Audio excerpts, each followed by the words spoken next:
Alors, il y a Noun, Jamie Gaze, qui. Je sais pas si. Ah, tu Ah, vois mon pas les gens copain, comment ça qui lèvent va? la main, c'est Bonsoir à ça? tous. Noun. Bonsoir à tous. Bonsoir, Noun. Bonsoir. Je parle maintenant de l'Égypte. Je Ouais, parle de l'Égypte où ouais. je suis avec les deux mondes. Moi, comme étant chrétien, copte qui vit en Égypte, je suis entouré par des millions, des dizaines de millions de musulmans.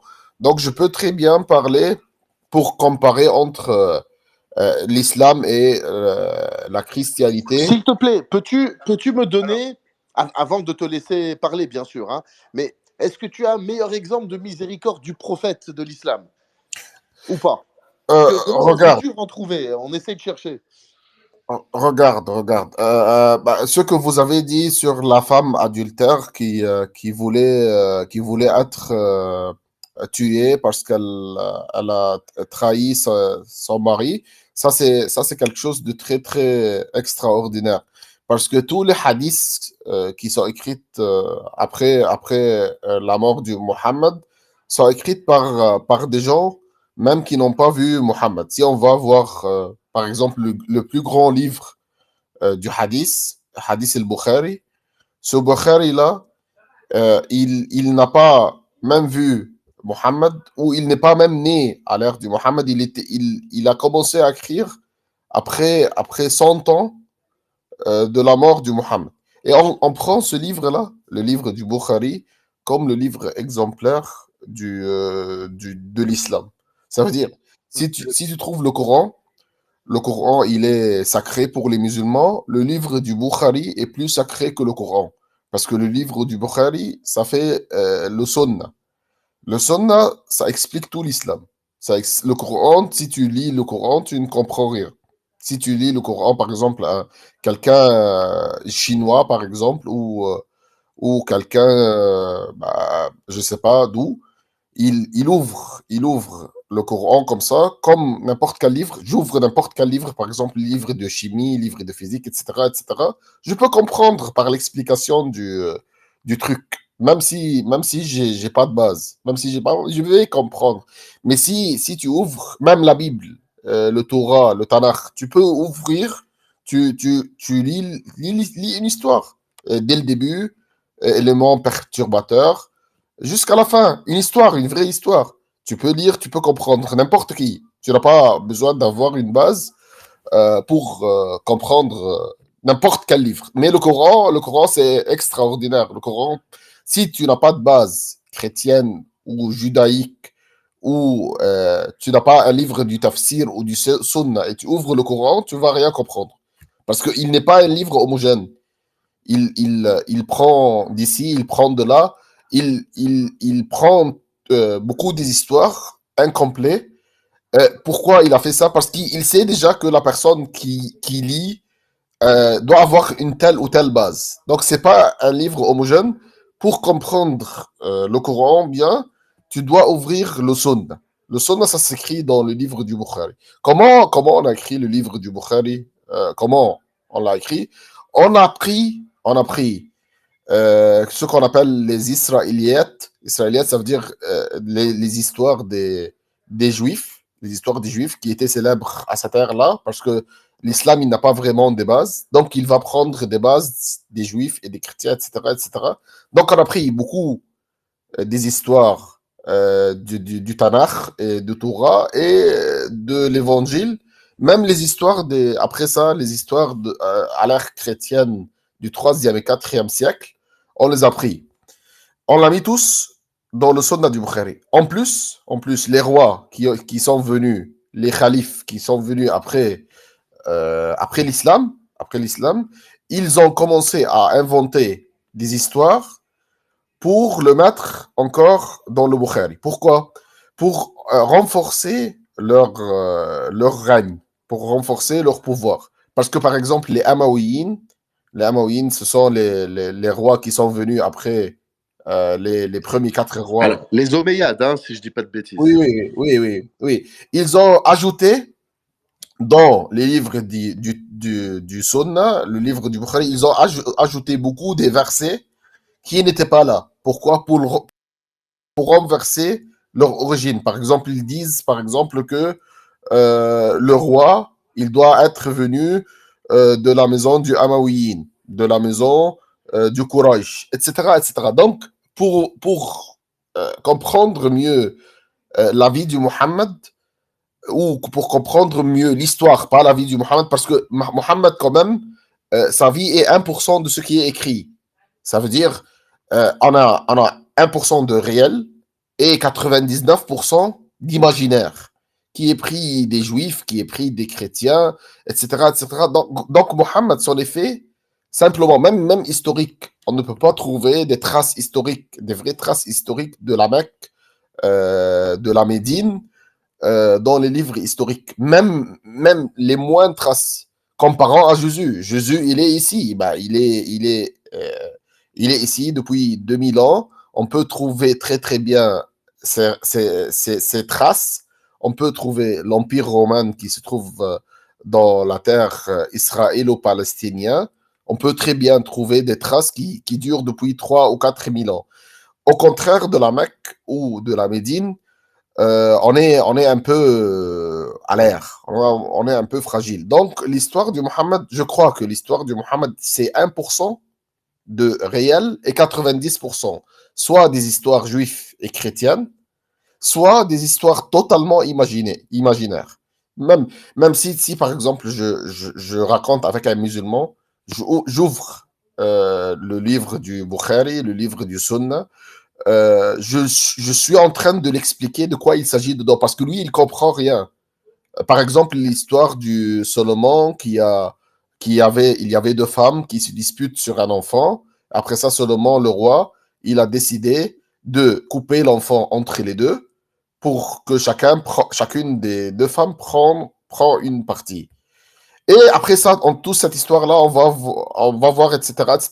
J'ai expliqué à ce musulman-là l'origine de cette histoire-là. J'ai ouvert la Bible, j'ai ouvert l'Ancien Testament, et je lui racontais avec les verses, et il l'a déjà lu, verse par verse comme ça, la vraie histoire. Il m'a déjà dit, oui, c'est copié-collé. C'est copié-collé.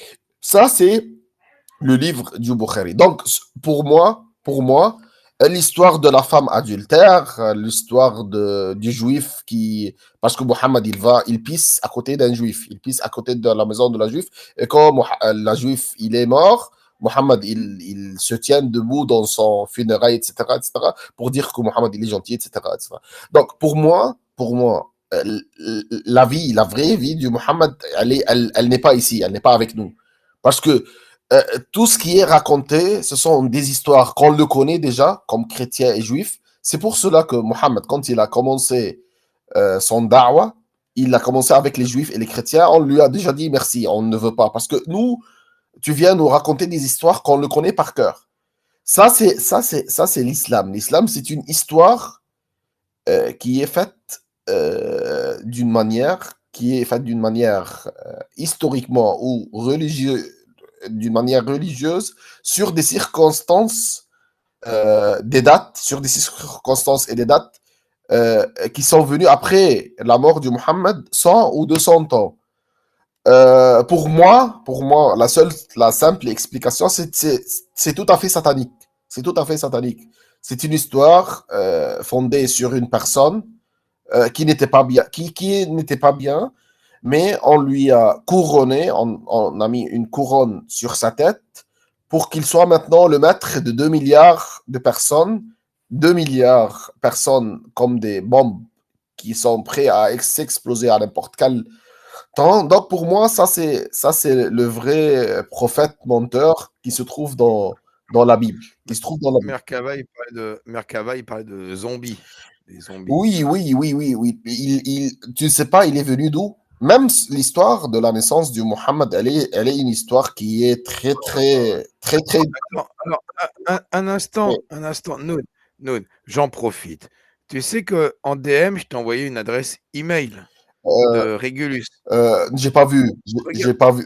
Regarde tes mails, parce que je t'avais dit, hein, je voulais ton témoignage. Et Régulus, il était intéressé par te faire témoigner sur sa chaîne. On est dans le même collectif. Hein. Et donc, je t'ai envoyé en DM l'adresse email de Régulus. Je vais voir maintenant. Voilà, tu vas contacte-le parce que lui, il voudrait te faire témoigner parce que les amis, moi, je suis fan de Noun, hein. Noun, c'est un chrétien copte égyptien qui connaît très bien l'islam. Et son témoignage en tant que chrétien d'Orient, chrétien d'Égypte, et c'est un témoignage on n'a pas l'habitude d'entendre. On fait des témoignages d'apostats, de tout ce que vous voulez, mais là, un copte qui connaît parfaitement l'islam, c'est très intéressant. Donc, Noun, contacte Je vais Régulus lui pour contacter. voir avec lui. Oui, Voilà, j'ai vu déjà. contacte-le, contacte-le pour voir quand est-ce que tu peux organiser un échange avec lui enregistré et qui diffuserait sur sa chaîne, que je mettrai aussi sur la mienne, hein. Ça, c'est premièrement. Deuxièmement, ce qu'on est en train de vivre maintenant avec l'islam, c'est ce que tout le monde a vécu avec l'islam quand il a commencé. Parce que l'islam, quand il a commencé jeune à la Mecque. Puis ça n'a rien, ça n'a pas très bien marché à la Mecque parce que on n'a pas un pouvoir politique ni militaire, etc., etc. Mais grâce ou à cause du taqiyya, que l'islam il a vraiment gagné en Europe maintenant. C'est comme un serpent qui vit dans un terrain ou un territoire qui se reproduit sous la terre. Et après ça, une fois, tous les serpents, ils vont sortir. Une seule fois. Et après ça, tu ne peux pas, tu ne peux pas les contrôler. Tu ne peux pas contrôler la situation. C'est comme ça, comme en Europe maintenant. En Europe maintenant, on avait des musulmans qui sont paisibles, musulmans qui donnent le visage d'aimer tout le monde, etc., etc.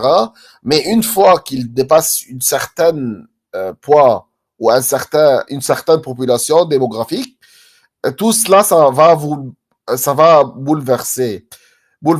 Donc, l'islam, il a beaucoup de visages. Comme j'ai déjà dit, l'islam, on a deux islams, islam de la Mecque et islam de la Médine.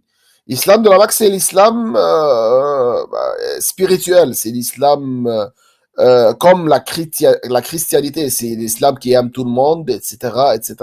Mais la seule différence entre l'islam et la christianité, que la christianité, elle est venue pour améliorer, la situation humaine spirituelle.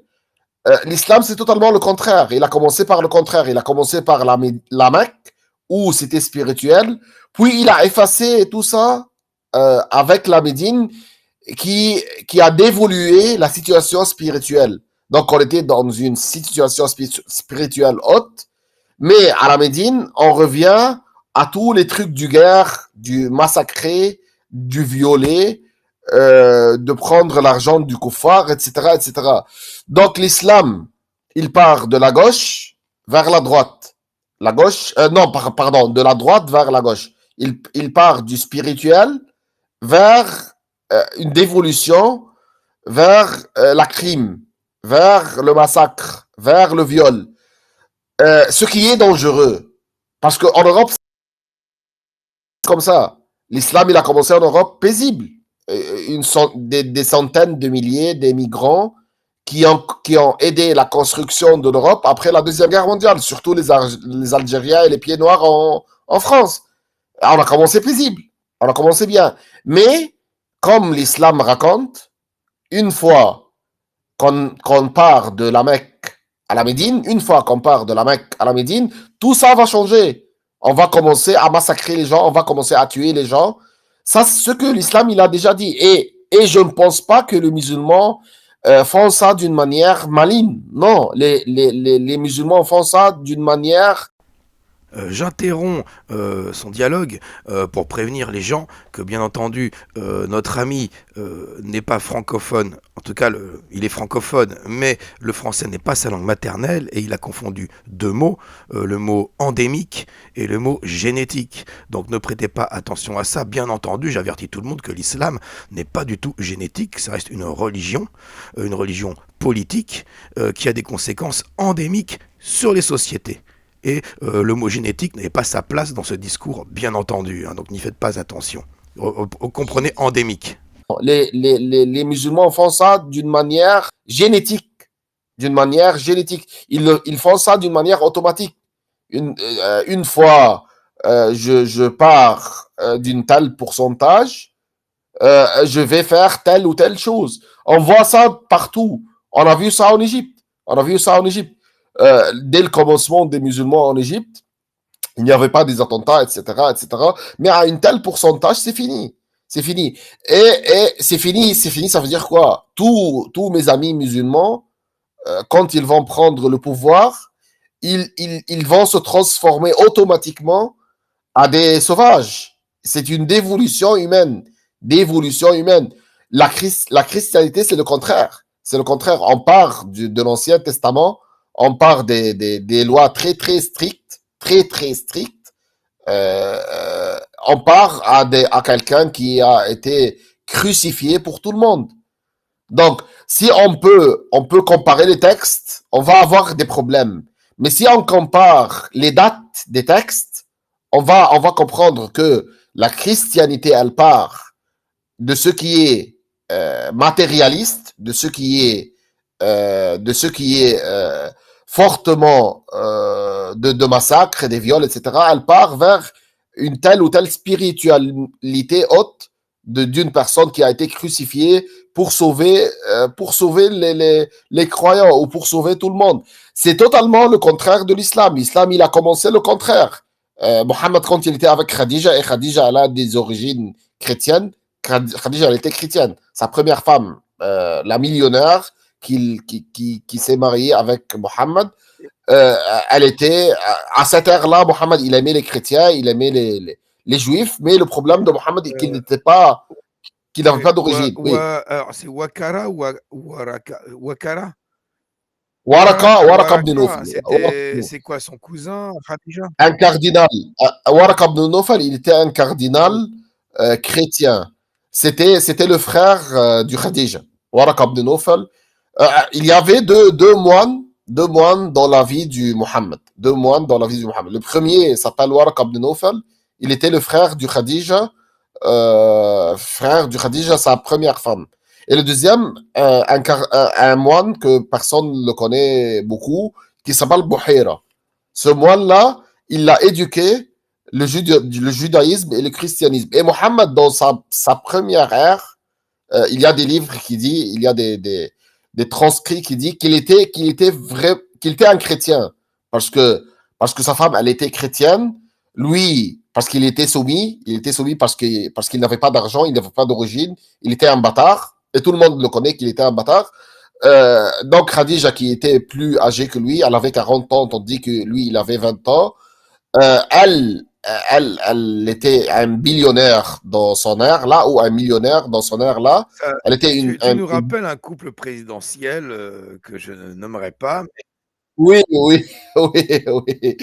ça se voit avec le macronisme. On continue.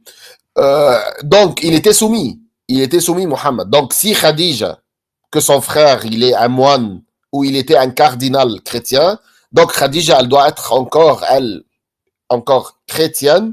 Et Mohammed, il ne peut pas être que, même s'il il ne croit pas en christianité, mais il a très bien lu la vie des deux personnes, Jésus et Moïse. Les deux personnes-là, si on va voir la vie du Mohammed après ça, on peut voir que il voulait être un roi, parce que Jésus, il était un roi pour les chrétiens, et Moïse, il était un roi pour les juifs, et même pour les chrétiens. Lui encore, il est jaloux, puisqu'il est bâtard, il n'a pas d'origine, et tout le monde le connaît. Donc lui encore, il voulait, avec l'argent qu'il a pris, parce il a hérité Khadija, il voulait être lui encore un roi. Donc il a commencé à raconter une histoire pour tout le monde, que tout le monde le connaît. Il va aux chrétiens, il dit, je suis un roi. Ouais, les chrétiens ont dit, on a notre roi, merci monsieur. Et il va aux juifs, je suis un roi. Non, merci monsieur, on a notre roi qui est Moïse. Il va à ses parents et sa Kabyle, qui n'était pas croyant qui n'était pas ni chrétien ni juif, il dit à eux, je suis un roi. Donc on lui dit, non, merci monsieur, tu es un bâtard. On connaît tes origines. C'est grâce à Khadija que tu as l'argent. Donc Mohammed, il est devenu fou. Il est devenu fou. Pourquoi tout le monde ne veut pas m'accepter roi comme Jésus ou Moïse? Et il a commencé totalement le contraire. Donc pour commencer maintenant, pour que tout le monde m'obéisse, pour que tout le monde m'obéisse, qu'est-ce que je vais faire? Je vais prendre l'épée. Parce que tout le monde ne comprend pas que la langage de l'épée. La langue de l'épée, elle est entendue par tout le monde. Donc Mohammed, il a dit, non, non, c'est fini. Il n'y a pas de paix. Il a laissé la Mecque avec son argent, avec ses esclaves, avec tout l'or qu'il a. Il va aller dans une autre ville. Cette ville-là, c'était une ville des criminels. La ville du criminel, c'est Yasrib ou la Médine. Là-bas, il peut acheter la croyance avec l'argent. Il peut acheter tous les criminels qu'il peut parce que cette ville-là, c'était une ville où les criminels sortent de cette ville-là pour attaquer les convois ou les convois des commerces dans le Hijaz, dans la Saudi Arabie ou dans tout le territoire arabe. Donc, s'il y a le commerce, ces criminels-là, ils sortent pour attaquer les convois ou les convois des commerces, il prend l'argent. Donc, Mohammed, là-bas, il a trouvé une terre fertile pour commencer son projet, pour commencer le projet d'un roi. Mais, comme dans le film du Lion King, je laisse la paix, c'est fini la paix. Je vais aller maintenant. Donc, Mohammed, il a laissé la paix, il va vers la guerre. C'est contrairement à Jésus. Jésus, il a laissé la guerre pour aller à la paix. Donc, si on compare les versets chrétiennes et les versets musulmans, on peut trouver beaucoup des versets musulmans qui sont très, très paisibles. Et on peut trouver encore, dans l'Ancien Testament, beaucoup des versets qui sont très, très, entre parenthèses, stricts, où on peut aller plus loin dans le langage. Mais la vraie différence, c'est pas les versets, c'est pas les écritures, c'est le changement de l'écriture, d'aller d'un point à un autre, d'aller d'un point strict à un point spirituel. C'est le contraire de l'islam. L'islam, à l'ère de l'islam, on commence par le spirituel, on voit que le spirituel ne marche pas. On va aller au criminel. Et on a vu très très bien que le criminel a marché. Et le problème de l'islam, ou le catastrophe de l'islam, que l'islam, il donne pour les versets de la guerre ou les terreurs, quelque chose de sacré. Donc, c'est pas simplement comme Napoléon a fait, ou comme même Hitler a fait, ou comme Jules César a fait. Non, non, non. C'est quelque chose de sacré. C'est quelque chose de sacré. La guerre, c'est sacré. On peut très bien dire que Napoléon, il a fait beaucoup de massacres, que Jules César, il a fait beaucoup de massacres, que Alexandre le Grand, il a fait beaucoup de massacres. On peut très, très bien dire ça. Mais ces massacres-là sont des massacres pas sacrés. Même, je peux prendre, moi, comme Égyptien, par exemple, je peux prendre l'histoire de n'importe quel roi et dire, il était bien dans ça, il était mauvais dans ça, mais c'est fini. Après ça, je ferme le livre de l'histoire et je dis, c'est fini. Mais le Coran, c'est le contraire. Tu ne peux pas fermer le livre. Parce que ces guerres-là, ou ce que Mohammed a fait comme crime pour les musulmans, ce sont des crimes sacrés. Et ils doivent être répétés au fur et à mesure, jusqu'à l'infini. Donc, le vrai problème, c'est pas les versets.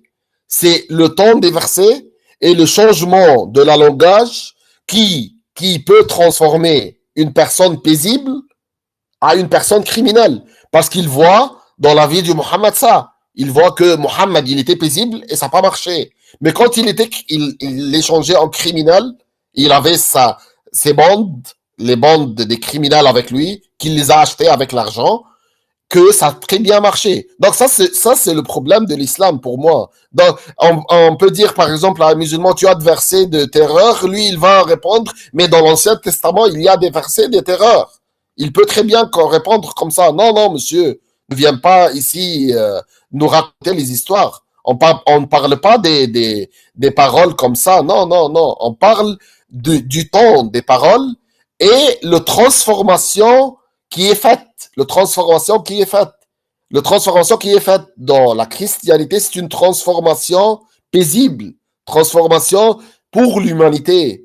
Ça, c'est ce qu'on est en train de voir. Mais la transformation islamique, c'est totalement le contraire. On va aller 2 pas vers l'arrière. On va dans le chemin opposé à tout ce que l'humanité a fait, la paix qu'on l'éduque aux élèves dans les écoles, tout ça, l'islam, il l'efface d'une seule cas. C'est pour cela qu'une personne convertie à l'islam, il peut être très très bien paisible avant le convertissement, mais après le convertissement, il se change. Pourquoi? Parce qu'il lit des versets sacrés sur des choses humaines. Ça veut dire, il lit des versets de guerre comme des versets sacrés. La guerre, tous les nations ont fait de guerre. Les chrétiens, quand même, ils ont fait de guerre. Les juifs, ils ont fait de... tout ça, n'importe quelle nation dans le monde a fait de guerre. Mais personne n'a glorifié la guerre comme guerre sacrée que l'islam. Donc, si par exemple tu parles à un musulman, il te prend comme un con, il dit mais Hitler, il était chrétien, quelqu'un d'autre, il était juif, un autre roi, il était blablabla, blablabla. Tu lui dis oui, je sais ça. Eux, ils ont fait des crimes, mais pas basés sur des textes sacrés.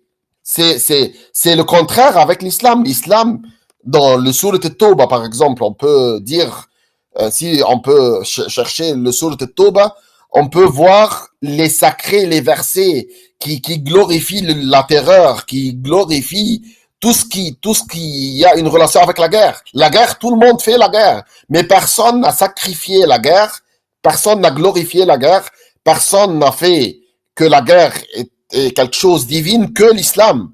Que l'islam. Même les Juifs dans l'Ancien Testament, leur guerre était une guerre temporelle.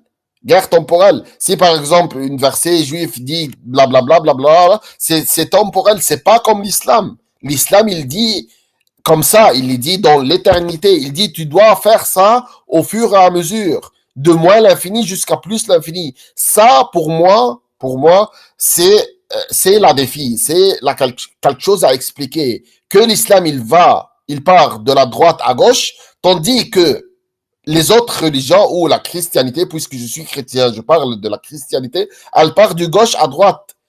On ne compare pas des versets maintenant. On ne compare pas. Ce qu'on compare maintenant, c'est le temps du verset et le changement qu'elle a fait. C'est pour cela que le taqiyya, elle existe. C'est quoi le taqiyya? Quand tu parles à un musulman, il te fait sortir les versets du paix, qui sont des versets mécoises, de la Mecque. Sont versets de paix. Quand je le vois, je peux pleurer de la paix. Je peux pleurer de la spiritualité. Il dit l'islam, mais l'islam, c'est de la paix. Non, l'islam, c'est pas de la paix, parce que l'islam, il a changé ça, tout ça. Il y a ce qu'on appelle le nasikh et le mansour. C'est quoi le nasikh et le mansour? Le nasikh et le mansour, c'est quelque chose dans l'islam qui dit qu'il y a des versets qui supprime d'autres versets. Ça veut dire, par exemple, il y avait des versets qui disent tu peux pas prier quand tu es ivre. Ça veut dire, tu ne peux pas prier si tu es ivre, tu ne peux pas prier. Dans ce verset-là, l'islam, il n'a pas dit tu ne dois pas boire de l'alcool. Non. Il dit, quand tu vas prier, tu ne peux pas boire de l'alcool. Tandis qu'après ça, après 2-3 ans, Mohammed, il a dit un autre verset. Il a dit un verset qui supprime cette verset-là. Il a dit, tu ne peux pas boire... Ouais, écoute, je te dis au revoir, hein, parce que c'est beaucoup trop long, donc je te souhaite une bonne nuit, voilà. Et à bientôt. Bonne nuit. Alors, par contre, bonne nuit. Par contre, moi, j'apprécie beaucoup, hein. Oui. Moi, je suis pendu au... Ouais, d'accord, mais c'est trop long, et puis il y a d'autres... le gars, il a besoin d'LSD, quoi. Voilà. Ok. Non, mais c'est bon. Et nous, on se reverra, mais franchement, tout ce que tu dis, c'est pipeau, hein, comme ça, tu sais. Allez, bonne nuit à tous. Oui, bah voilà. Ok, bonne chance. Bonne chance avec le taqiyya. Bonne chance avec toi, taqiyya. Je sais pas la première fois qu'on t'a débunké. Monsieur Lange, allez, je veux bonne nuit. Monsieur l'ange, je pleure. Bah, Pleure pas, mon chou. On continue. Allez-y, l'ange, vole. Hicham, tu as des ailes maintenant, tu peux voler. Ah, machallah, je te remercie beaucoup, mon frère. Allez-y, machallah. Toi, la baraka, tu es un homme doué. Ok. Alors, attends, Hicham, si tu as des arguments, demande à intervenir et contre-argumente, s'il te plaît. Parce que moi, depuis le début, je dis rien, parce que vraiment, moi, je bois les paroles. Hein. Moi, je vois aucune connerie dans ce qui a été dit. Vraiment, aucune. Donc maintenant, si tu veux argumenter, parce que c'est beau de dire « Oh, tout est nul », mais donne un argument. À quel moment il a dit une connerie, par exemple? Vas-y, Hicham. Écoute, je vais pas traîner, mais tout ce qu'il a dit est faux. Point barre. Franchement, déjà que le prophète de l'islam a suivi et a copié la Bible, etc. La première Bible date du Xe siècle. Et l'islam, c'est du 7e. Déjà, c'est du pipeau. Déjà, le fait que Khadija soit chrétienne, c'est du pipeau. Le fait que, déjà, il dit que la Mecque n'existait pas, qu'il n'y a aucune trace scientifique historique de la Mecque, alors que tout ce qu'on a comme trace et tous les traités qu'il y a, c'est complètement faux. Ce qu'il dit sur les versets de la Mecque et de Médine, c'est complètement faux. Les versets de la Mecque, c'est tout simplement, c'est une refonte de la personne. Les deuxième partie de la Mecque, le prophète crée le premier pays islamique avec des traités, avec une constitution, etc. Donc tout ce qu'il dit est faux et c'est factuellement vérifiable. Et toi, en tant qu'homme intelligent, tu peux vérifier tout ça. Voilà, moi je vous laisse parce que c'est tard. Est-ce que tu peux nous donner une source externe à l'islam? Parce que moi, j'écoute beaucoup d'historiens. Ouais. Et ce qu'il a dit, effectivement, c'était tous des chrétiens à la base. Donc maintenant, écoute, les chrétiens à la Mecque étaient très minimes. Mais si tu as une source opposée historique, externe à l'islam, externe au Coran ou à la Sunna, pour dire que ce qu'il a dit, c'est des conneries, que Khadija n'était pas chrétienne, que Ouattara n'était pas un chrétien. Ouattara était chrétien, j'ai pas de souci. Mais Khadija, non, pas du tout. Et si tu veux d'autres sources, tu demandes à ChatGPT. Khadija, elle était pas ça, il n'y a aucun souci de ce côté-là. Moi, je milite personnellement pour la légalisation du LSD. Ce mec en fait partie, il a besoin de LSD. Tu viens vendre quoi ici? Tu dis que Khadija, elle n'était pas chrétienne. Ouais, non, elle n'était pas chrétienne. Tu prêches pour ta cabane, toi. C'est pas la première fois que j'entends ton discours. C'est toujours pareil. Donc imagine dans une famille au 6e siècle, une sœur qui n'était pas chrétienne, mais son frère, il était un cardinal. Tu viens vendre quoi? Hicham, tu as des ailes, tu peux voler. Vole. Tu dis n'importe quoi. Non, je coupe exprès, mais tu écoutes des historiens comme Odon La Fontaine, comme Guillaume Di, comme Crone, comme tous les historiens qui ont étudié cette période savent que toute la région, c'était que des chrétiens. Quelques sectes juives, judéo-chrétiennes, etc., mais que les judéo-nazaréens sont venus vendre leur cam à des tribus arabes qui étaient chrétiennes. Moawiya, les sources historiques le décrivent comme un roi, pas comme un calife, mais comme un roi chrétien, qui actait tous ses actes par une croix. On a trouvé des pièces de monnaie datant de la fin du 7e siècle, avec la notion, les premières mentions de Mohammed, c'est sur des pièces de monnaie datant de la fin du 7e siècle, avec écrit Mohammed et un personnage avec une couronne, une croix au-dessus de la tête, et à côté de Mohammed, une croix. Donc, les Arabes étaient chrétiens. Faut arrêter les conneries. Là, ce sont des sources externes à l'islam, des historiens et des recherches modernes. Les recherches modernes se sont révolutionnées ces dernières décennies et décrivent très bien un monde 100% chrétien à l'époque. Donc, ils étaient tous chrétiens, et avec quelques juifs. Alors, peut-être qu'il était juif. Attends, peut-être qu'elle était juive, mais je pense qu'elle était plutôt chrétienne. La probabilité qu'elle est chrétienne est beaucoup plus supérieure à celle qu'elle était juive. Surtout si son frangin, Ouattara, était chrétien, et c'est l'islam même qui le dit.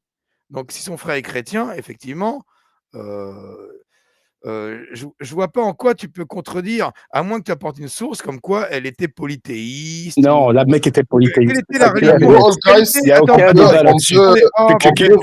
Attendez, je recoupe le micro. Dans ce cas-là, Hicham, dis-nous, quelle était la religion quelle était la religion de la famille de Khadija et de Mohammed d'ailleurs?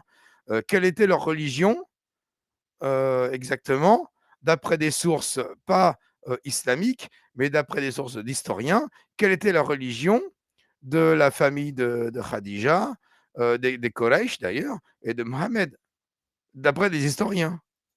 Qu'est-ce que tu peux Eh en ben, je dire? peux pas en dire vis-à-vis des historiens. Je suis tout à fait honnête Voilà. avec toi. Mais ce Même, qu'il dit est même, factuellement faux. C'est clair et net. C'est complètement même faux. Alors, En même fait, les ils mentent tout le temps. musulmans ne C'est disent simple que pas ça. que Khadija, elle était pas alors, attends, je recoupe le micro, mais tu ne peux rien dire, mais c'est factuellement faux?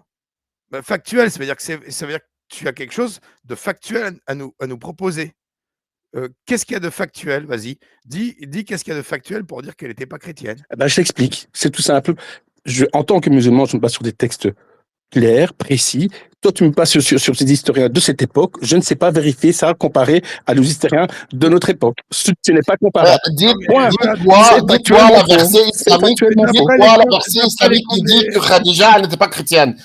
L'islam, il est neutre sur la religion de Khadija. Pourquoi toi, tu dis qu'elle n'est pas chrétienne? T'es qu'un menteur, tais-toi. Ah oui, je suis un menteur et toi, tu es un ange. T'es loin dans ta vie. Dites-moi un verset, une seule verset islamique qui dit que Khadija n'était pas chrétienne. Jimi Hendrix, t'es un menteur, point barre.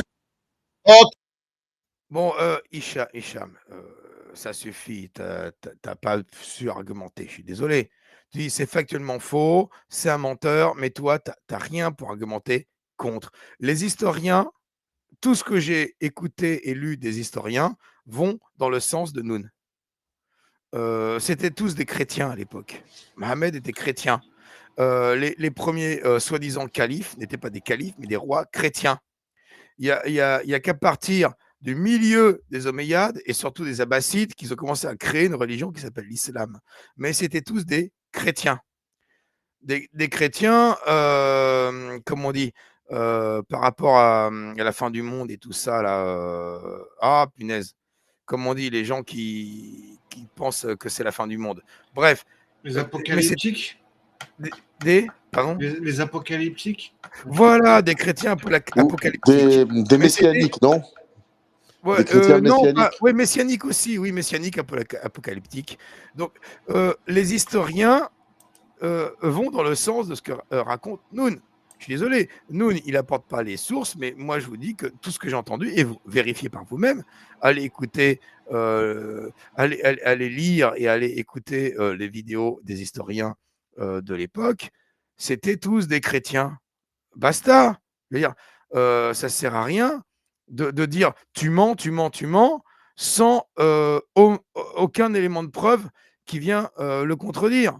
Alors que tous les historiens externes à l'islam et même internes à l'islam, parce que tu as des Mohamed, le Coran des historiens, là, Moïsi, qui dit la même chose. Hébert, excuse-moi, oui. Tout simplement, on ne peut pas baser une religion sur des historiens. Est-ce que tu peux comprendre ça? Oui, mais on a des exégètes. Est-ce que tu peux, est-ce que tu peux comprendre ça? C'est tout ce que je te demande. Je comprends. Je te remercie. Donc ce qu'il dit, c'est bullshit. Tu ne peux pas baser la religion. Je voulais. Un instant, les amis. On ne peut pas baser une religion sur les historiens parce que la religion est contre la réalité et l'histoire. Mais la réalité et l'histoire, tu ne peux pas la baser sur une religion. Donc tu peux avoir ton histoire, j'ai pas de souci, mais tu peux pas changer la nôtre. Je te demande pas de la croire. Et histoire, tu dois te baser sur des travaux scientifiquement menés par des historiens, des linguistes, des gens compétents. C'est de l'histoire. D'accord. Moi, je te demande pas de me croire, hein, Courf. Je te demande pas ça, bébé. Ne traite pas de menteur quelqu'un qui te parle d'histoire et toi, tu bois ses paroles. Lui, il ment et toi, tu bois ses paroles. Et tu n'as jamais été vérifié quoi que ce soit de ce qu'il a dit. Je vais dire que moi, je mens. Je mens.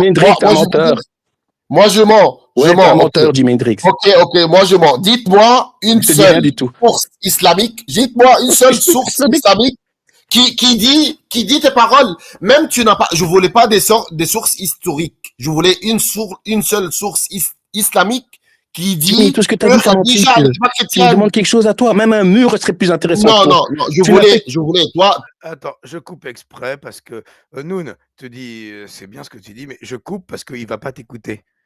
Hicham, t'as entendu la question de Noun? Je Je lui ai répète. répondu à sa question. Je lui ai Mais non, mais répondu. Il fait que nous, mentir. non, Même un mur est plus intéressant que lui. Hicham, Je te l'ai dit, comment Dédé tu fais Bébert. pour- Il comment- ment tout le temps. Comment tu fais? Hicham, cite-nous une source. Tu dis on base pas l'histoire sur la religion ou la religion sur l'histoire. Cite-nous une source de l'islam qui dit que Khadija n'était pas chrétienne. Vas-y. Ben, tu prends juste la source la plus lointaine qu'on a. Tu prends le livre d'Ibn Ishaq, c'est tout, point barre. Faut pas aller plus loin. Pourquoi tu cherches Mais midi à 14h? Attends, que tu y crois ou pas, c'est ton Moi, affaire. j'ai le Que tu livre acceptes ou d'Ibn pas, Hisham. c'est ton affaire. Moi, j'ai le Mais livre ça, c'est d'Ibn Hisham. Dites-moi. Pardon, excusez-moi, j'ai coupé sans faire exprès. Dites-moi, Hicham, dites-moi, moi j'ai le livre d'Ibn Hisham avec moi maintenant. Dites-moi, quel verset qui dit que Khadija n'était pas chrétienne? Il n'y a Dites-moi. pas de verset dans les livres Ok, d'Ibn Ishaq. il n'y a pas. Il n'y a pas de verset dedans. C'est d'où tu Donc viens. tu as déjà dit, j'ai moi le livre maintenant, avec moi maintenant sur le champ. Je peux te faire un screenshot de n'importe quelle page. Dites la page. Je vais La rien dire verset. du tout. Excusez-moi, je dois y aller parce qu'il est tard. Hein. Ah, tu Mais dois je- aller, Ouais, allez, tais-toi. vol, longe, vol, allez voler. Bébert, Longe. tais-toi, je parle Toi, Bébert, tu tu as sais que je m'enfuis jamais. Tu le sais Dites-moi très bien. Je maintenant dois partir devant parce qu'il tout est le tard. monde, devant tout le monde maintenant, Et la quoi, comment c'est page, LSD, nous? la page d'Ibn Hisham. Non, je ne veux pas te Jimi laisser. Hendrix, ouais, Jimi Je ne Hendrix, veux pas te bien sûr. laisser, hein. Oublie, tu m'as dit. Attends, je coupe parce que Hicham, il veut y aller. Hicham, si ton seul argument, c'est il est sous LSD, drogué ou fou, je ne sais quoi, tu comprends que personne ne va croire en ton argument, c'est tout. Donc, souhaite-nous de bonne nuit. Voilà. Et, J'ai pas dit ça, hein, j'ai dit que je milite pour l'égalisation du LSD parce qu'il en a besoin. C'est pas la même chose. Je voulais la version. non, mais, Tu as déjà, moi allez, j'ai le livre bonne nuit à d'Ibn tous, Hisham merci maintenant. beaucoup. bonne nuit, Tu Hicham. as 2 minutes. Hicham, tu as 2 minutes pour me dire quelle page et quelle Il va pas le ligne. faire. Jimi Hendrix, Il va pas le moi, faire. j'ai pas le Tu bouquin veux pas devant le moi, laisser Tétu, il est 23h et Hicham, je crois oublie, même un oublie. mur. Non, Hicham, bonne nuit. Arrête de troller, s'il te plaît, tu nous fais perdre notre temps, là. Je suis désolé, c'est sympa de temps en temps le troll, mais là, c'est lourd, c'est lourd. Si tu n'as pas les 2 minutes pour répondre, et que tu parles de LSD ou de je ne sais quoi, on a compris le troll. C'est visible, comme le nez au milieu du visage que tu trolles. Donc, bonne nuit, Hicham. Je te souhaite une bonne nuit, mon copain. Et bonne nuit à toi. Bonne nuit, mon copain. Allez, fais de beaux rêves. Non, parce que franchement, ça sert à rien, là. Tu as compris, Ouais. nous, ça sert à rien. Hicham, il est sympa, hein, c'est un copain, mais il troll. Qu'est-ce que tu veux, c'est un alaï. Hicham, il est l'un des musulmans qu'on le voit toujours. Il est un musulman, entre parenthèses, modéré. Moi, je connais des trucs dans l'islam que lui, il ne connaît pas. Quand j'étais à la place Tahrir, dans la révolution égyptienne, je prenais les musulmans comme ça, à côté de moi, comme un cheikh, et j'étais en train de leur expliquer l'islam. Ça, c'est le vrai problème. Que tu peux avoir un seul extrémiste entre 100 000 musulmans qui peut le transformer tous en des terroristes. Parce que les musulmans, ils ne connaissent pas leur religion. Ils ne connaissent pas leur... Je crois, et je sais, ça c'est pratique, que je connais l'islam plus que 90%, 99% des musulmans. Moi, je peux avoir une barbe comme ça et être un billionnaire avec les musulmans. Un billionnaire avec le dollar. Pourquoi? Parce que eux, ils sont pauvres, les gens. Ils sont pauvres. Ils ne connaissent pas leur religion. Ils ne connaissent pas que la prière, la jeûne du Ramadan, le Hajj, et c'est fini. Pour eux, si tu leur dis, apporte tes sources, apporte tes versets coraniques, apporte n'importe quoi, ils n'arrivent pas à répondre. Lui, il me croit un bête. Il m'a déjà dit que ouvre le Sira du Ibn Hisham, le livre du Ibn Hisham. Moi, j'ai le livre d'Ibn Hisham avec moi. Donc, je lui dis, moi, je vais ouvrir n'importe quelle page et n'importe quelle ligne. Et dites-moi où se trouve la ligne qui dit que Khadija n'était pas chrétienne. Lui, il ne connaît pas. Je suis sûr qu'il n'a jamais lu le livre d'Ibn Hisham dans sa vie. Je suis sûr encore une autre fois qu'il n'a pas lu même le Bukhari. Il n'a rien lu. 99% des musulmans ne connaissent pas l'islam. Et une fois que tu connais l'islam, vraiment, soit tu vas être un profiteur de l'islam, ça veut dire que tu vas être un terroriste ou un islamiste, soit tu vas être un athée ou un apostat. L'islam tu ne peux pas le connaître comme ça, vraiment le connaître, sans être changé 100%. Soit tu vas être un apostat, soit tu vas être un terroriste.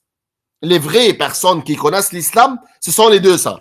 Soit tu es un apostat, soit tu es un extrémiste musulman, comme Bin Laden, comme Abu Bakr al-Baghdadi, comme Sinwar, comme n'importe qui, comme la parenthèse qui ne se termine pas. Donc, pour les musulmans, les vrais musulmans, comme Hicham, il est un musulman gentil, joli, intéressant, qui aime tout le monde, mais ils ne connaissent pas même sa religion. Ils ne connaissent pas même sa religion. Si je lui dis un verset coranique et je lui dis, ça, cette verset-là, c'est de la Bible ou du Tanakh, il va l'attaquer. Je jure qu'il va l'attaquer. Il ne connaît pas sa religion. 99% des musulmans ne connaissent pas leur religion. Et ça, c'est une catastrophe. Pourquoi? Parce que dans ces 99% des musulmans-là, le jour des élections, ils vont choisir les islamistes. Et si tu ne vas pas choisir les islamistes, tu es un kafir. Ils sont comme les moutons. Les frères musulmans en Égypte, on les nomme moutons. Pourquoi on les nomme moutons?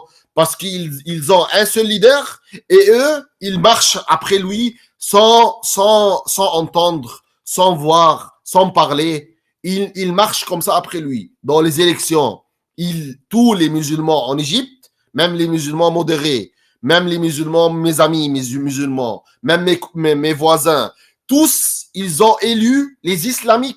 Les islamistes, ils ont tous élu les frères musulmans dans la première et dernière élection en Égypte, élection législative et présidentielle, une vraie élection. Qui a gagné? Ceux qui ont gagné, ce sont les frères musulmans, ce sont les islamistes. Même si la majorité des Égyptiens sont des musulmans modérés, des musulmans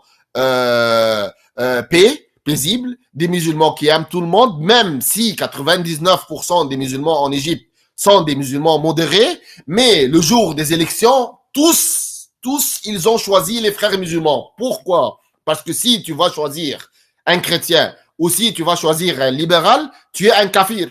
Tu es un kafir. Dans les mosquées, on a déjà dit dans les mosquées, on a déjà dit que si tu vas choisir quelqu'un d'autre, tu es un kafir. Même si le musulman, il boit de l'alcool, même si le musulman, il n'a rien à voir avec l'islam, le vrai islam, lui, le jour des élections, il va choisir les islamistes. Le vrai jour, le bon jour, il va choisir le camp des terroristes. Même lui, il ne sait rien de la vie du Mohammed. Il ne sait rien des crimes du Mohammed. Il ne sait rien de rien. Hein? Le jour des élections, ou le vrai jour, il va être dans le camp des terroristes. Il va être dans le camp des islamistes. Il va être dans le camp de l'extrême droite islamique. C'est fini pour lui. Pour lui, c'est une question de religion. Soit tu choisis ça, soit tu es un kafir. C'est fini. Pour cela, en Irak, par exemple, quand l'État islamique a régné, tous les musulmans dans l'Irak, ils obéissent l'État islamique. Pourquoi? Parce que si tu vas se révolter contre l'État islamique, tu es un kafir. Même si toi, vraiment, tu bois de l'alcool, tu fais tout ce que tu veux, mais le vrai jour, le bon jour, toi, tu vas être dans le camp où tu appartiens. Merci à Hicham qui nous a donné une leçon de l'islam. Ce que j'ai parlé avant Hicham et je parle après Hicham. Hicham, il nous a clarifié la vie. C'est un musulman, un bon musulman, un musulman modéré. Dans sa vie, il ne va pas faire un acte terroriste. C'est fini. On sait ça. Mais lui, il dévoile la nature de l'islam. C'est quoi? C'est les musulmans. Les musulmans, il était toujours paisible, mais dans le bon choix, dans le vrai choix, ils vont choisir aveuglement, génétiquement, le camp de l'islam. Donc, notre situation, elle est difficile. Pourquoi? Parce que je ne peux pas condamner Hicham. Je ne peux pas dire que Hicham, il est fautif. Lui, le gars, il est paisible. Mais le vrai jour, il va choisir des gens qui ne sont pas paisibles. C'est un problème. C'est un problème démographique. C'est un problème culturel. C'est un problème qui qui peut détruire pas simplement la génération suivante, mais elle va détruire cette génération-là. Moi, j'ai 36 ans. Je peux dire, si je vais vivre jusqu'à 72 ans, donc le double de mon âge, qui est probable, je vais voir l'islam qui règne l'Europe. Je vais voir ça. Voyons dans les écoles, par exemple. Si tu entres n'importe quelle classe, tu peux, moins que 10 ans, tu peux voir les noms arabes et les noms musulmans. Par exemple, Hakim, par exemple. Hicham. Tu peux très, très bien, Sarah, par exemple. Khadija, Aïcha. Tu peux très, très bien voir tous ces noms-là, plus que 50% de la classe des élèves, des enfants, moins que 10 ans. 50% de ces élèves-là sont dans les écoles sont des musulmans. Je sais pas une vraie des statistiques, mais je les trouve beaucoup. Je le trouve beaucoup. Moi, j'ai travaillé déjà dans l'éducation. J'étais en France pendant des années et des années. Je suis en train de voir ça. Je suis pas contre les enfants. Est-ce que je peux te couper vite fait, s'il te plaît? Oui, vas-y, parce que... Tu es un menteur. Non, je déconne. Non, je déconne. Non. Ce que je voulais dire... non, mais tu as tout à fait raison. J'ai fini par comprendre. Et c'était pas mon avis au début quand j'ai commencé... moi, j'ai commencé grosso modo en 2012 et intensément le 7 janvier 2015. Mais ce que je le pensais pas ça au début quand j'ai commencé en 2012. Aujourd'hui, je le pense. Les musulmans modérés sont des dangers parce qu'on a l'impression, on les fréquente, ils sont sympas, tranquilles, ils nous font pas chier, mais le jour où ils peuvent être le point de bascule d'une société vers une islamisation, un daïchisme ou ce que vous voulez, ils n'hésiteront pas. Il y a qu'à voir comment s'appelait l'émission en Belgique. Une émission, je ne sais pas si c'est Striptease, je crois pas que c'est Striptease, je crois que ça s'appelait Tout ça ne nous rendra pas le Congo, où ils avaient suivi Jean-Louis Denis. Et tu vois, Jean-Louis Denis, au moment des élections, il va voir un chauffeur de bus maghrébin, il rentre dans des épiceries et des magasins tenus par des maghrébins, donc pour lui assimilés à des musulmans modérés, qui sont tranquilles, hein, qui payent leurs impôts, qui font chier personne. Il rentre, il leur dit « Voter, c'est haram, il faut déchirer les affiches des hommes politiques qu'il y a sur votre façade » et tous ils acceptent. Il n'y en a pas un qui dit « Espèce de connard, va liquer ta mère et dégage de mon magasin ». Tous ils ont dit « Ok ». Pourquoi? Parce que l'autorité de Allah, elle sera toujours plus forte que la raison humaine. Est-ce que je peux raconter un exemple qui s'est fait avec moi aujourd'hui? Moi, j'étais en commun, dans un autobus en commun, et j'ai fait un truc comme ça, un truc maligne, pour prendre le tour de tout le monde. J'ai regardé l'autobus parce que l'autobus, tout le monde s'en fait dans une ligne comme ça. Et l'autobus, quand il est venu de loin, j'ai sorti comme ça et j'ai resté devant, à côté du chauffeur. Et j'ai pris de place. J'ai pris de place pour que personne ne rentre, rester avec moi parce que avec l'argent, je domine. Après ça, une personne comme ça, musulman, qui est venue, il a insulté la religion. Il ne connaît pas que je suis chrétien. Il était très énervé parce que j'ai pris la place de tout le monde et il a insulté la religion. Ça veut dire quoi? Il a insulté? C'était une insulte comme ça. Tout le monde était en rage contre moi parce que moi j'ai pris la place de tout le monde. Eux, qu'ils restent ici depuis une demi-heure, j'ai pris leur place et j'ai entré dans le bus. Moi, pour dominer tout le monde, je suis chrétien. Pour dominer tout le monde, qu'est-ce que j'ai fait? Je dis oh, il a insulté la religion. Lui, qu'il avait raison. J'ai dit à tout le monde, il a insulté la religion. Quelle est votre réaction? Il a insulté la religion. Qu'est-ce que vous êtes en train de faire? Est-ce que vous allez le laisser? Moi, je me transforme maintenant comme un cheikh. Pour tout le monde. Tout le monde a dit, oh, pourquoi tu as fait ça? Pourquoi tu as insulté la religion? Laisse le gars. Toi, tu recules en arrière. Et lui, le gars, il était fou de rage parce que moi, j'étais le fautif, mais pour eux, moi, je suis un cheikh.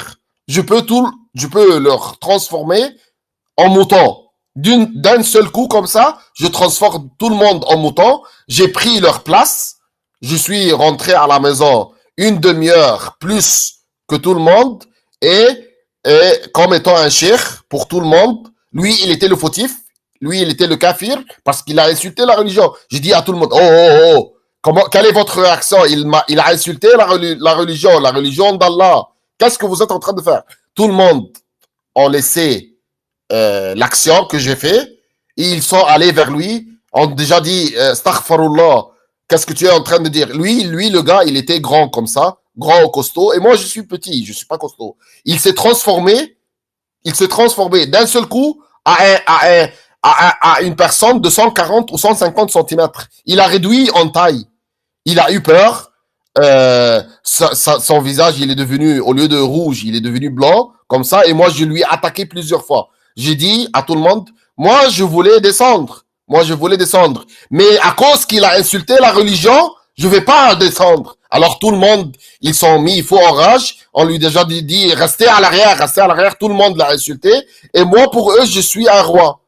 Eux qui ne connaissent pas la religion et qui ne connaissent rien de rien. Ils sont des moutons, des vrais moutons. Mais le vrai jour, un seul islamiste peut transformer tout le monde en islamiste. Merci, pardon. Continuez, monsieur, pardon. Pardon, je voulais raconter cela parce qu'il s'est passé avec moi maintenant. Depuis 2 heures, pardon. Mais non, mais c'est une bonne anecdote, hein, effectivement. Nous, quand on combat l'islam par rapport à notre pays, la France, on prévient les gens. On prévient contre les dhimmis. Et on prévient même les dhimmis. C'est que le jour où ça tourne mal, des gens comme moi, en tout cas, on saura comment s'en tirer, exactement comme tu as fait. Hein. La religion, tu peux la mettre de ton côté. Comme disait Thierry tout à l'heure, c'est une arme. C'est une arme. Donc, à un moment donné, si cette arme te menace, tu peux la retourner contre celui qui te menace de cette arme. Hein. Il n'y a pas de souci. Mais nous, ce qu'on veut, c'est niquer cette arme de la religion. Et toi aussi. Donc, effectivement, c'est un très bon exemple. L'apostat kafir, tu voulais poursuivre? Allô, l'apostat? Oui, excuse-moi, parce que là, je suis sur mon PC, sur téléphone, ça n'arrête pas de bugger. Ah, oui. Oui, non, mais oui. L'anecdote est intéressante. Et oui, et je voulais revenir donc sur ce truc-là qui fait que juste un truc. danger. Mais par contre, c'est pas bien de niquer la place de tout le monde dans le bus quand même. Non, ça, c'est pas bien. C'est pas bien. Hein. On n'est pas content. Hein. On n'est pas content. J'ai pris une petite pourcentage de mes droits. Les musulmans ont déjà pris. Oui, non, mais j'aurais fait pareil. Oui, je sais que tout le monde rigole. Mais j'ai pensé à jouer le tour du cher pour que je prends une seule petite droit de tous les droits qu'on a pris des chrétiens en Égypte. Ils ont pris tout. Les chrétiens d'Orient sont pas très, très, très nombreux. Oui. On survit simplement pour 2 raisons. Pour la volonté du bon Dieu, premièrement, qui voulait que nous saurons existent, et par des trucs malines comme ça. Toute la journée, je suis en train de faire des trucs malines pour s'en sortir. On n'a pas que la tête. Parce qu'on a déjà massacré beaucoup de têtes. On n'a pas que la tête pour réfléchir, pour s'en sortir. Ça, c'est tout. Oh, punaise. Mais si je peux me permettre, c'est vachement intéressant ce qu'a dit Noun depuis tout à l'heure, parce que je pense que la plupart des musulmans retiennent uniquement la partie, on va dire, spirituelle et jolie de l'islam. Mais néanmoins, je pense que c'est quand même un peuple grégaire, enfin, qui va à un moment donné s'atomiser et devenir une force s'il y a besoin. C'est-à-dire se retourner contre les autres pour devenir... On n'a pas, par exemple, eu des musulmans qui se sont vraiment positionnés de façon forte contre tout ce qui s'est passé en France, à savoir Samuel Paty. Moi, je sais pas, j'aurais été musulmane, je me serais positionnée de façon forte, en disant bah non, moi c'est pas ma religion, etc. On n'a pas eu ça. Charlie Hebdo, on n'a pas eu de révolution de la part des musulmans. Exactement. Et donc, je pense que, honnêtement, hein, la plupart sont très pacifistes, etc. Mais je suis assez d'accord avec nous, c'est qu'ils sont capables de se retourner comme ça, à une virgule près, parce qu'ils vont s'agréger, enfin, ils vont s'atomiser, quoi, entre eux. Ils vont toujours privilégier, en fait, le groupe. C'est ce que disait l'Apostat. L'Apostat, excuse-moi, je t'ai coupé la parole d'ailleurs. Non, mais c'est pas grave, t'inquiète, il n'y a pas de souci. Harvey va dans ton sens. Non, mais non, pour moi, ouais, mais oui, je le remercie d'aller dans mon sens, c'est gentil. Non, mais c'est vraiment triste. C'est vraiment triste parce que, regarde, tout à l'heure, j'ai réagi à un tweet de Malik Bentala. Le gars, il fait c'est de plus en plus compliqué en France d'être musulman, c'est de plus en plus compliqué. Punaise, putain, il y a pas 0,0,0, c'est un nombre décimal à plusieurs virgules. Hein. C'est encore un miracle de l'islam. Il n'y a pas 0,0,0,0,0,0,1% des droits attribués aux musulmans en France, dans les pays musulmans ou non musulmans. Et les gars, ils te disent c'est difficile il devient de plus en plus difficile d'être musulman en France. Ça montre quoi? Ça montre que on n'est pas dans le secret de l'isoloir avec Malik Bentala pour savoir pour qui il vote, ni même s'il vote ou etc. Mais si ce type-là, il devait voter demain pour un islamo-compatible ou un démocrate 100% Charlie Hebdo, 100% Samuel Paty, etc., il ne voterait pas pour ce démocrate. Il irait voter pour le musulman parce que c'est comme ça. Dieu est au-dessus de tout. Et même de personnes très intelligentes.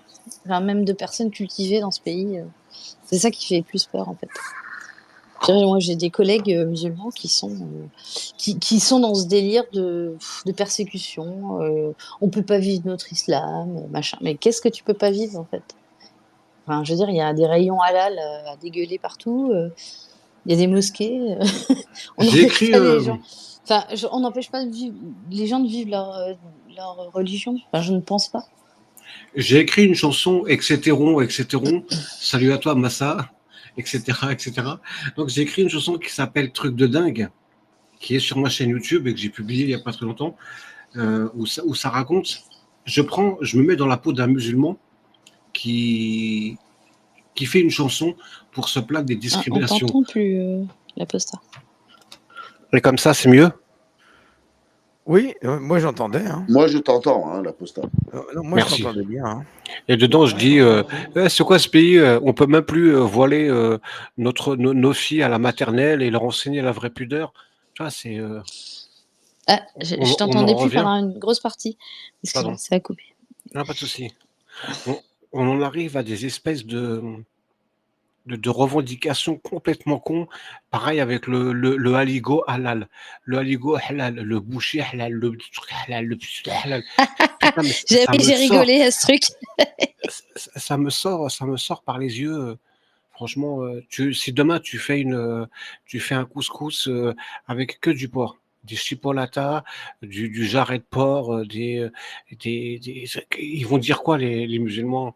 Est-ce qu'ils vont gueuler à l'appropriation culturelle ou est-ce qu'ils vont dire oh merci d'occidentaliser un de nos plats pour le mettre à votre goût, ou est-ce qu'ils vont casser les yeux en mode oui c'est une provocation raciste, vous savez très bien vous nous stigmatisez, notre sensibilité blanc sans haine ça fait black, etc.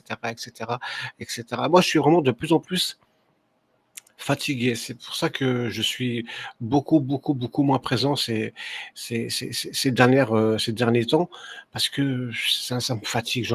J'ai l'impression qu'on est en train de vider un bateau qui coule, je vais pas dire avec une fourchette, mais avec un verre d'eau, quoi, avec un petit verre, tu vois, 50 centilitres.